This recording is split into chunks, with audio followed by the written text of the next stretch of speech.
Hi, this is Tom Mura with World Class Coaching and another in our series of animated drills. This time, instead of a drill, I thought I'd do something different.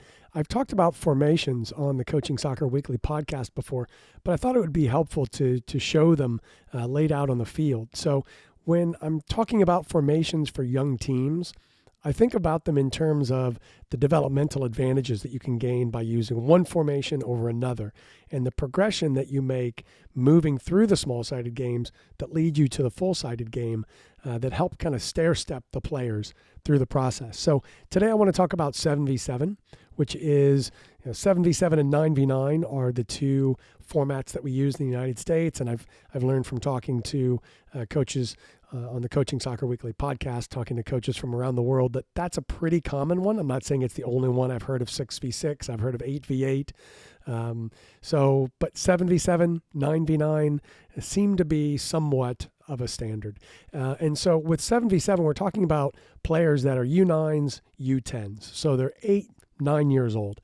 And at this stage, we're starting to, we've progressed from 4v4 without goalkeepers to where now we've got all the lines of the game present. We've got a goalkeeper, defenders, midfielders, and forwards. And so I would argue that you always want to have those three lines present when you're looking at a formation. For example, I don't think a useful formation for 7v7 would be to organize the players into just like a 3-3.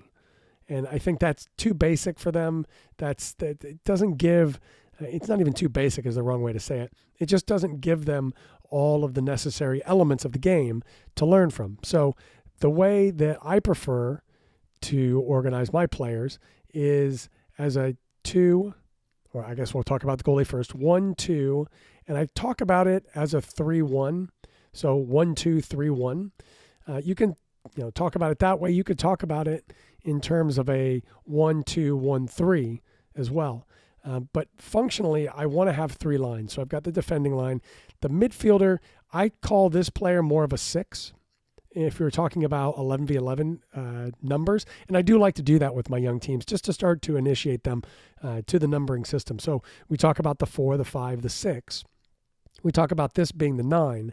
Now you get into a gray area, don't you? Because you've got a player over here that could be the 2 or they could be the 7. I prefer to talk about them as a 7 and this player as an 11. And so, I guess you could even talk about them if you wanted to as an 8 and a 10. If you wanted to think about them in this way, you could talk about them as 8, 10, and 6. So you've got your midfield and then you have your one striker. That would be one way to do it. I prefer to have them think of themselves more as kind of wingers because then that gives them responsibilities in the midfield and responsibilities in attack. So for me, that works well. I've seen coaches, and it works well for these coaches, play 3 in the back. So that would be another option. And some would say that that's a more defensive formation because you're kind of incorporating a 3-player back line, which is fine. But again, thinking about moving on to the next stage and moving on to the final stage, how does that link to the 11v11 game? And that's why I like it when we're talking about having a 4, 5, 6, 9, 11, and 7, because you can plug those in to a 4-3-3 and it makes a lot of sense. And so for me, that's a nice progression. Whereas if you take it and you form a 3-player backline, you might think that that's more kind of stable or kind of defensively sound, if you will, because you're covering the width of the field with defenders. I also think it's limiting to the players. I think coaches that have played this that I talk about when the ball goes into the midfield, then they want one of their outside players to move forward. So now you've basically created a 1-2-3-1. And you're calling it a 1-3-2-1. So for me, it all comes back to this formation in the end anyway. I haven't seen any other, ways of forming this. I suppose you could talk about, with the players, you could talk about them doing it as a 3-1 and then pushing these up as 2.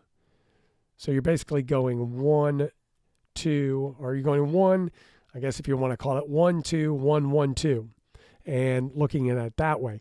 To me, that's overcomplicating it. It's also giving these players a lot of area to cover out here on their own.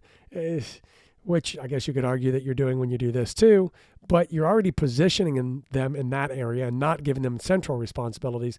They've got areas in the wide areas of the field that that's their responsibility. So for me, keeping it simple for players and then also trying to lead them to that next step that we'll do in the 9v9 game, playing with a 1-2-3-1 or a 1-2-1-3, depending on the way you look at it, is a way that I like to introduce the players to 7v7 in positions. I'd love to hear your comments on this. Please put them in the comments section below and let us know how you organize your 7v7 teams.